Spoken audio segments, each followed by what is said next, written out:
Alors, notre prochaine présentatrice se nomme Caroline Fitzpatrick. Peut-être avez-vous lu certaines de ses opinions, de ses positions dans les journaux ou différents médias traditionnels. Elle est souvent interpellée pour donner son avis d'experte en regard de l'impact des écrans sur le développement des enfants. Elle est professeure associée en développement de l'enfant à l'Université de Sherbrooke et titulaire de la chaire de recherche du Canada sur le vivre ensemble, les médias numériques et les enfants, une vision écosystémique. Pertinent pour aujourd'hui, hein? Alors on l'a invité, d'autant plus que c'est une chercheure formidable. Ses recherches portent sur les inégalités en santé et en éducation, en examinant comment les facteurs individuels, familiaux et scolaires influencent le développement des jeunes. Elle s'intéresse particulièrement à l'usage du numérique sur leur santé, leur réussite scolaire et leur bien-être.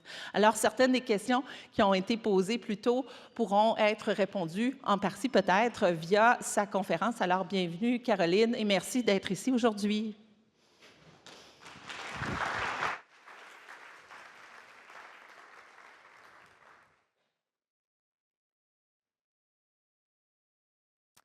Bonjour tout le monde, est-ce que vous m'entendez bien? Oui, super. Donc, merci beaucoup Isabelle pour l'invitation et à Isabelle et Sylvana d'avoir bien mis la table ce matin. Merci beaucoup à Marie-Kim aussi pour son soutien logistique dans la planification de l'événement. Donc, comme Isabelle m'a déjà présenté, je vais commencer tout de suite ma présentation. Donc, d'entrée de jeu, j'aimerais mentionner que je n'ai aucun conflit d'intérêt financier ou autre. C'est important de le déclarer dans mon domaine de recherche. Il y a des chercheurs qui reçoivent des financements de l'industrie et ceux-ci ne sont pas toujours déclarés. Donc, je vais commencer un peu avec une mise en contexte. Comme vous avez sûrement remarqué, l'environnement numérique des jeunes enfants et de leurs familles s'est transformé dramatiquement au cours des dernières décennies. Et un des changements les plus importants, c'est l'usage de plus en plus précoce et de plus en plus important et fréquent des appareils mobiles. Donc, on l'a bien mentionné ce matin, les appareils mobiles partagent des caractéristiques avec les appareils traditionnels comme la télévision. On peut regarder Dora l'exploratrice sur une tablette aussi bien que sur une télévision et les effets seront certainement très similaires. Par contre, il y a certaines caractéristiques des appareils mobiles qui sont importantes à souligner. Donc, ils se connectent à l'Internet. Donc, les contenus y deviennent disponibles sur demande et en tout temps. Deuxièmement, à cause de leur petite taille, on les apporte avec nous. C'est super pratique, mais ils ont plus tendance à interrompre des activités. Leur petite taille fait aussi en sorte qu'on a tendance à les utiliser seuls plutôt qu'en famille. Et en plus de ça, l'incorporation d'algorithmes peut faire en sorte que les contenus, ces appareils-là vont proposer des contenus qui sont vraiment ciblés aux préférences de l'utilisateur, qui vont encore une fois augmenter l'engagement des personnes avec ces appareils-là et aussi favoriser encore plus une utilisation personnalisée. Une autre tendance que j'aimerais souligner, c'est que les enfants des milieux défavorisés semblent être exposés davantage aux écrans. Et c'est une tendance qui semble s'amplifier à travers le temps. Et pour terminer, ce n'est pas seulement à la maison que les enfants sont exposés aux écrans. Donc, le 3/4 des enfants sont exposés aux écrans dès la maternelle. Et bien sûr, il y a une partie de cette exposition-là qui est à des fins pédagogiques, mais il y a aussi beaucoup d'utilisation d'écran pour le loisir, donc regarder des vidéos, regarder des émissions de télévision, regarder des films qui se produisent même à la maternelle, et des utilisations comme utiliser des émissions pour récompenser les enfants. Donc, ce ne sont pas des utilisations qui sont tous pédagogiques. Donc, présentement, il existe des recommandations pour encadrer l'utilisation des écrans par les enfants et par les adolescents. On recommande aucun temps d'écran avant l'âge de 2 ans, avec quelques petites exceptions. On recommande une limite d'1 heure par jour pour les enfants de 2 à 5 ans. Et ça devrait être une utilisation qui est supervisée et de bonne qualité. Et après, pour les enfants de 5 ans et plus, il y a un petit peu moins de consensus. Certains préfèrent ne pas faire de recommandations et d'autres préfèrent s'aligner avec les recommandations en matière d'activité physique et de sédentarité. Donc, on recommande de limiter le temps d'écran ou le temps de sédentarité à environ 2 heures par jour ou 3 heures pour les plus vieux ou la fin de semaine. Donc, pour l'instant, on dit d'exclure le temps d'écran scolaire de ces recommandations-là. Donc, c'est des recommandations qui existent pour encadrer l'utilisation des écrans pour le loisir. Donc, on ne devrait pas compter, par exemple, l'heure qui est passée sur un ordinateur à faire un devoir. C'est peut-être aussi pas entièrement surprenant si je vous dis que la majorité des enfants ne respectent pas ces recommandations-là. Donc, on sait que beaucoup d'enfants sont exposés aux écrans avant l'âge de 2 ans. Beaucoup d'enfants dépassent ces limites-là de temps. Mais je pense que les recommandations, surtout en bas âge, sont quand même importantes. Et une des raisons pour laquelle elles sont importantes, c'est parce que nos habitudes de vie, nos préférences pour nos loisirs sont développées tôt dans la vie. Et les habitudes de vie qu'on développe tôt ont tendance à se maintenir à d'autres étapes développementales et même de s'intensifier à travers le temps. Donc, je pense que si on peut aider les enfants à développer des habitudes équilibrées avec le numérique tôt, on a une meilleure chance de les inoculer contre des comportements qui pourraient devenir coûteux à long terme pour leur santé et pour leur bien-être. Donc, les travaux que je mène adoptent une approche qui est écosystémique. Et dans ce sens-là, je comprends que l'utilisation des écrans et leurs conséquences vont être influencées en partie par les caractéristiques individuelles des enfants, comme leur âge, leur tempérament, les différentes interactions que les enfants ont avec leur milieu, comme dans leur famille ou dans leur milieu de garde, mais aussi par des facteurs un peu plus distaux, comme les ressources qui peuvent exister dans une communauté, l'accès à des espaces verts, les priorités qui sont mises de l'avant par le ministère de l'Éducation, et même des facteurs comme des exigences de travail du parent qui pourraient faire en sorte que le parent doit être constamment connecté à son cellulaire, par exemple. Et pour terminer, les facteurs macrosystémiques sont aussi importants à considérer.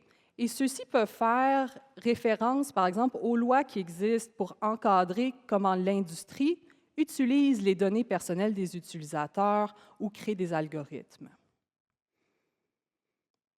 Donc, je trouve aussi que c'est important de conceptualiser l'utilisation des écrans comme un phénomène qui est multidimensionnel. On entend beaucoup parler du temps d'écran. C'est la durée de temps que les enfants et les jeunes accumulent devant les écrans, et bien sûr, c'est une dimension importante. C'est le dosage. Mais ce n'est pas la seule dimension qui est importante à considérer. C'est aussi important de réfléchir à la qualité des contenus auxquels les enfants sont exposés. Donc, on sait que certaines émissions qui ont été conçues avec les besoins développementaux des enfants à cœur, en consultant des psychologues du développement, peuvent apporter certains bienfaits éducatifs aux jeunes enfants. Donc, un exemple de ça serait Sesame Street, et les bienfaits de Sesame Street sont bien documentés avec des études expérimentales avec groupe de contrôle. Par contre, et malheureusement, les enfants sont aussi exposés à des stéréotypes raciaux ou liés au genre et des scènes de violence dans les contenus qu'ils consomment. Et ceux-ci peuvent avoir des impacts plus négatifs sur le développement psychosocial des enfants. Donc, en plus du contenu, la nature des utilisations, comment les enfants interagissent avec les écrans est aussi important à considérer. Donc, il y a des recherches, même avec les très jeunes enfants, qui appuient l'idée qu'utiliser des vidéo-appels avec des membres de la famille, des amis, peut faciliter l'apprentissage de compétences sociales et peut aussi favoriser la cohésion familiale. En contraste, regarder des vidéos plus passivement sur YouTube est susceptible de fournir beaucoup moins d'avantages développementaux aux enfants. Finalement, le contexte est aussi une dimension importante. Donc ici, le contexte peut faire référence à comment les adultes utilisent les écrans dans l'environnement immédiat d'un enfant. Ça peut aussi faire référence à la qualité de l'accompagnement que les enfants reçoivent lorsqu'ils utilisent les écrans. Et ça peut aussi faire référence aux moments et aux endroits d'utilisation des écrans. Donc, on sait que les utilisations dans les chambres à coucher, les utilisations tard le soir, les utilisations pendant les heures de repas peuvent générer des risques additionnels pour la santé des enfants. Pour terminer, je pense que c'est important de considérer toutes ces dimensions-là en réfléchissant aux différences individuelles des enfants, à leurs caractéristiques, à leurs forces et à leurs vulnérabilités. Donc, vous vous posez peut-être la question, pourquoi est-ce que les écrans pourraient avoir un impact sur le développement et la santé des enfants? Ici, je vais vous proposer 4 mécanismes. Donc, tout d'abord, il y a la théorie ou le principe du vase communicant. Lorsque les enfants passent beaucoup de temps devant les écrans, ils ont moins de temps à consacrer à des activités essentielles ou bénéfiques pour leur développement. Donc, autrement dit, le temps d'écran enlève du temps aux jeux symboliques, à passer du temps dehors, faire de l'activité physique, dormir, entrer en interaction avec les autres. Deuxièmement, on sait par, encore une fois, des centaines d'études, souvent expérimentales, que les enfants apprennent en observant des modèles autour d'eux. Souvent, généralement, il va s'agir de leurs parents, leurs frères, leurs sœurs, mais les enfants peuvent aussi apprendre à imiter leur personnage préféré d'un jeu vidéo ou d'un film. Troisièmement, on sait que de plus en plus que certains types d'utilisation, certaines plateformes pourraient être particulièrement perturbants pour les systèmes attentionnels et de la récompense qui sont en développement durant l'enfance et l'adolescence.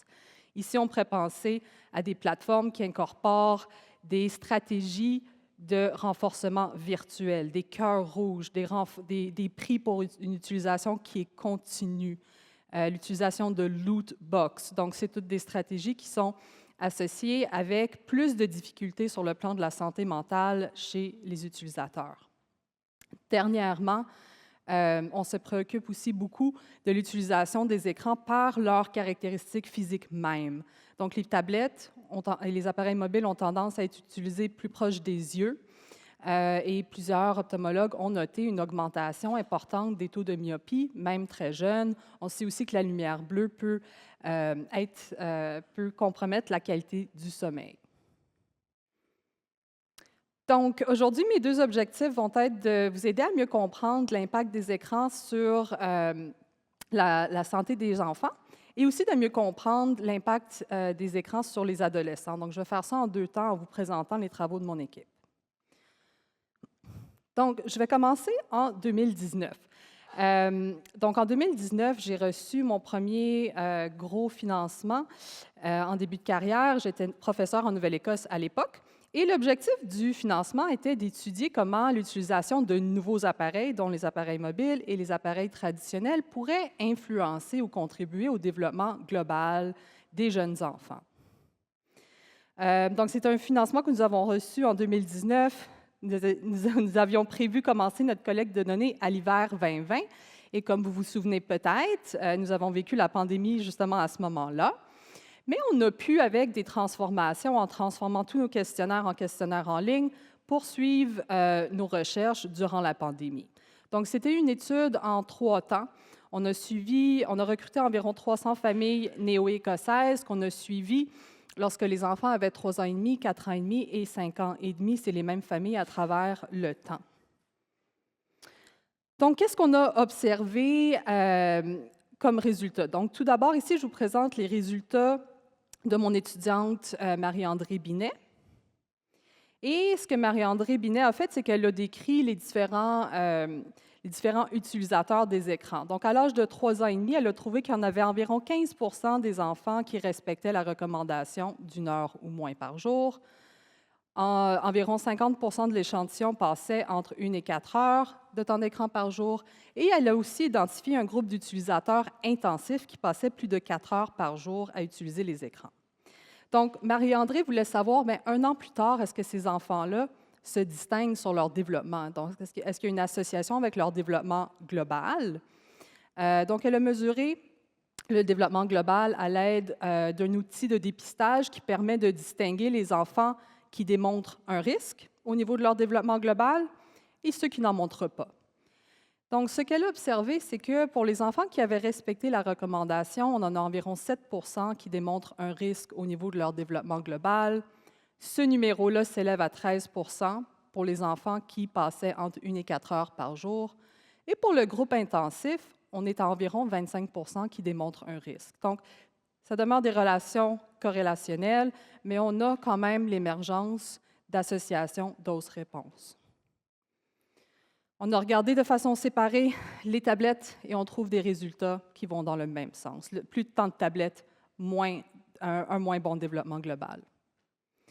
Donc, vous vous posez peut-être la question, qu'est-ce que les enfants font sur les écrans? Donc, nous avons posé cette question-là aux parents. Et ce qui émerge, c'est que 50 des parents ont rapporté que leur enfant faisait du streaming, donc regarder des émissions en diffusion sur Netflix ou Disney+, au moins une fois par jour. Donc, regarder des émissions sur les services de diffusion, c'est l'activité la plus populaire, suivie par regarder des vidéos sur YouTube. En contraste, lire des e-books, jouer à des jeux, utiliser des applications sont beaucoup moins populaires, du moins pour ce groupe d'âge-là. Étant donné que j'ai commencé ma carrière en étudiant la préparation scolaire, j'ai aussi voulu voir ou comprendre si l'utilisation des écrans pouvait influencer le développement des fonctions exécutives chez les jeunes enfants. Donc, les fonctions exécutives sont des compétences essentielles pour l'organisation de la pensée, la planification, la prise de décision, et deviennent bien sûr essentielles pour une transition à l'école réussie, le développement de saines relations interpersonnelles et aussi l'adoption de saines habitudes de vie. Donc, on a pu, avec les changements qui ont eu lieu dans les mesures de santé publique en 2022, on a pu faire des visites à domicile et aller mesurer directement les fonctions exécutives chez les enfants dans notre échantillon. Et nous avions aussi des données sur l'utilisation des écrans à 3 temps. Donc, pour vraiment maximiser tous les points de données que nous avions, on a décidé d'estimer des trajectoires d'utilisation des écrans entre les âges de 3 et 6 ans. Donc, ce qu'on observe ici, c'est 3 trajectoires. Une trajectoire élevée, donc ce sont des enfants qui passent en moyenne 6 heures par jour à utiliser les écrans durant les années préscolaires. Nous avons un groupe plus moyen qui passe 3 heures par jour à utiliser les écrans. Et nous avons, selon moi, le groupe le plus intéressant, c'est le groupe d'utilisateurs faibles qui respectent essentiellement la recommandation tout au long des années préscolaires. Donc, qu'est-ce que nous avons observé? Nous avons observé que, encore une fois, j'attirais votre attention aux barres bleues. Donc, ce sont les utilisateurs faibles des écrans. Ils ont les scores les plus élevés sur nos 2 mesures de fonction exécutive, ceux qui réussissent le mieux ces tâches-là. Et en contraste, j'appellerai votre attention sur les barres grises. Ce sont les utilisateurs intensifs et eux ont les scores les plus faibles sur les 2 mesures des fonctions exécutives. Donc, bien sûr, la corrélation n'est pas assez pour démontrer une relation de cause à effet. C'est ce qu'on appelle le problème de l'œuf et la poule. On veut vouloir bien distinguer qu'est-ce qui vient avant, les difficultés développementales ou la tablette ou l'utilisation des écrans. C'est possible que les enfants, certains enfants, par exemple, qui ont des caractéristiques comme un intérêt moindre pour les activités qui demandent un effort soutenu, soient à la fois plus intéressés par les écrans et aussi aient plus de difficultés avec leur développement, au niveau du développement. Donc, pour essayer d'adresser cette question-là de la poule et l'œuf, on a réalisé une série d'études dans laquelle on a mesuré l'autorégulation des jeunes enfants et leur utilisation des écrans de manière répétée à travers le temps. Donc, on a mesuré 2 dimensions de l'autorégulation. Le contrôle volontaire, qui est la capacité à bien diriger son attention et à contrôler ses comportements. Et la régulation des émotions, en particulier la capacité de gérer la frustration et la colère. Et ce que nous avons observé dans nos travaux, c'est que, en fait, on a trouvé des associations dans une direction. Plus le temps d'écran était important à 3 ans et demi, moins les enfants avaient des bonnes capacités d'autorégulation 1 an plus tard. Mais les capacités d'autorégulation de l'enfant n'étaient pas associées plus tard avec la quantité de temps qu'il passait devant les écrans. Donc, ça demeure encore corrélationnel, mais on essaie un peu d'éclairer l'enjeu de l'œuf et la poule ici. J'ai aussi mentionné que le contexte compte. Donc, je vais parler d'un contexte d'utilisation bien particulier ici, c'est l'utilisation d'un écran pour calmer un enfant. Donc, c'est une recherche qu'on a réalisée avec des collègues hongrois. Et ici aussi, on s'est posé la question, est-ce que l'utiliser cette stratégie-là d'écran pour calmer un enfant peut avoir un impact sur l'autorégulation? Et on a trouvé que oui. Donc, la stratégie de calmer un enfant avec un écran contribuerait à plus de difficultés d'autorégulation chez l'enfant, mais l'inverse ne s'est pas avéré vrai. Donc, le niveau d'autorégulation de l'enfant n'a pas contribué à l'augmentation de cette stratégie-là de la part du parent. Donc, comme je manque un peu de temps, je vais terminer avec... J'ai quelques diapositives additionnelles, mais je ne parlerai pas des adolescents. Vous pourrez venir me poser des questions là-dessus à la fin ou durant la pause. J'aimerais juste parler un instant de l'utilisation des écrans par les parents.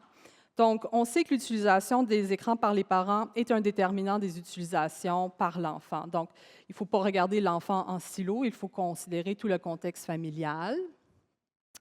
Et on sait aussi, dans au moins une étude, puis une autre à venir, qu'un temps d'écran plus important du parent serait associé avec un moins bon développement global chez l'enfant. Et une des raisons pour laquelle ça serait le cas, c'est à cause d'un phénomène qu'on appelle la technoférence. Donc, la technoférence, c'est comment que la technologie interfère avec nos relations interpersonnelles. Et certaines recherches ont montré que lorsque les parents ont accès à leur téléphone cellulaire, ils ont moins d'attention portée envers l'enfant, ils démontrent moins de sensibilité parentale, moins de patience, moins de supervision et utilisent moins d'échafaudage dans les activités d'apprentissage et d'échange. Qu'est-ce que les parents peuvent faire? Je vais sauter rapidement au punch. On a eu une étude dans laquelle on a trouvé que les parents qui mettaient en place des pratiques restrictives, donc mettaient en place des limites claires dès l'âge de 3 ans, avaient des enfants qui, rendus à l'âge de 4 ans et demi, passaient moins de temps devant les écrans. Donc, c'est une étude corrélationnelle, mais je pense que ça peut aussi alimenter les pistes. Donc, je vais aller à ma conclusion. Désolée, j'avais beaucoup trop de choses, bien évidemment. OK, suggestion.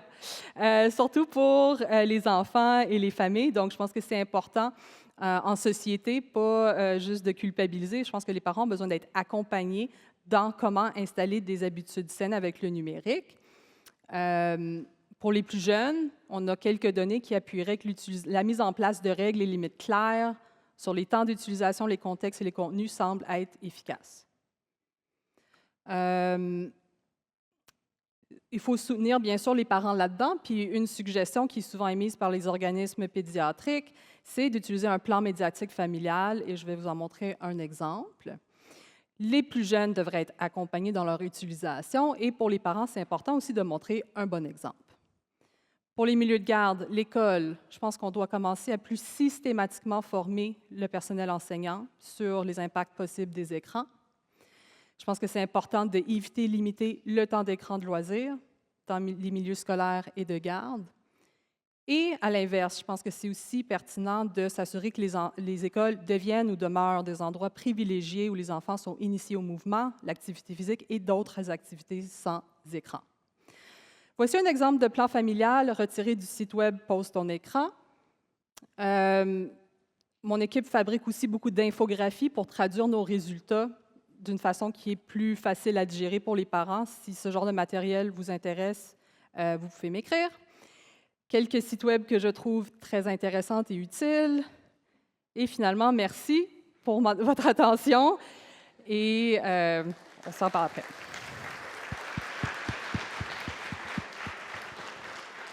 Un grand merci, Caroline.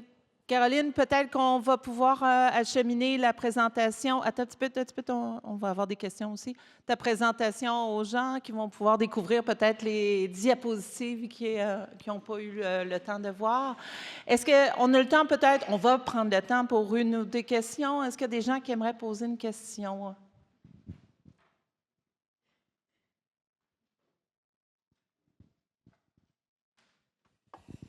Oui, bonjour, merci beaucoup. Moi, je suis intervenante, en fait, une agente de prévention de la Maison Jean Lapointe. Je vais dans les écoles secondaires depuis maintenant 5 ans. Et c'est pas une question, c'est plutôt une réflexion où je me demande, dans le comment, là, qu'on parlait tout à l'heure, on dit que l'Organisation de la santé mondiale accepte ou préconise, en fait, je ne sais pas c'est quoi les vrais mots, là, mais pour les enfants jusqu'à 3 ans, de 1 à 2 heures, 2 heures, jusqu'à 2 ans. Après 2 ans, c'est combien? De 2 à 5?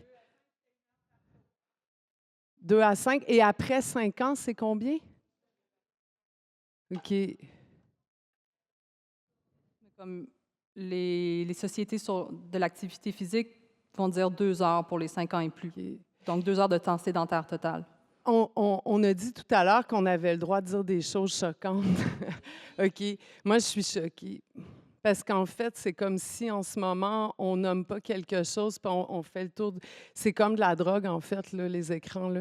Et là, on parle qu'hier, là, j'étais dans un atelier de secondaire 2, et la vérité, c'est qu'avec ma capacité avec les années à connecter avec les jeunes, dans une grande honnêteté, on est rendu de 4, 6, 8, 12 heures d'écran par jour. C'est quoi, là, qui se passe? Je veux dire, on le sait, là, qu'est-ce que c'est en train de faire, là, il me semble. Là. Moi, ça fait 5 ans que je fais ce métier-là, puis c'est clair pour moi, les impacts. C'est quand que ça... Je sais pas. Je comprends pas, en fait. Je comprends pas, c'est quand que les parents vont avoir des formations obligatoires. C'est, tu sais, parce qu'à un moment donné, c'est comme mettre des... Tu sais, c'est tirer des signaux d'alarme, bon, tout ça, mais ça devient plus angoissant que d'autres choses. Parce que ce qui va arriver quand ils vont mettre leur loi, là, le gouvernement, en septembre prochain, c'est que les adolescents vont faire encore plus d'écrans à la maison. C'est ça qu'ils nous disent, nous, les intervenants. Ils sont très inquiets même de ça, parce que c'est comme de la drogue. C'est pas parce qu'on leur interdit de se droguer la journée qu'ils vont pas se droguer. Pire, hypocrisie générale. Les adultes eux-mêmes ont un comportement d'aliénation totale avec leur cellulaire.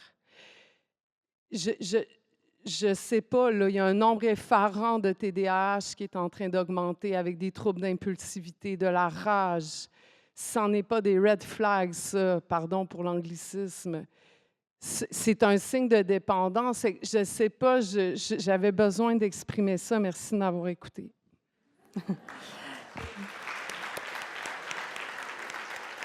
Vous êtes venu à la bonne place. Il y a un peu cette impression de grenouille dans l'eau qui commence à bouillir. Qu'est-ce que tu dirais de ça, Caroline?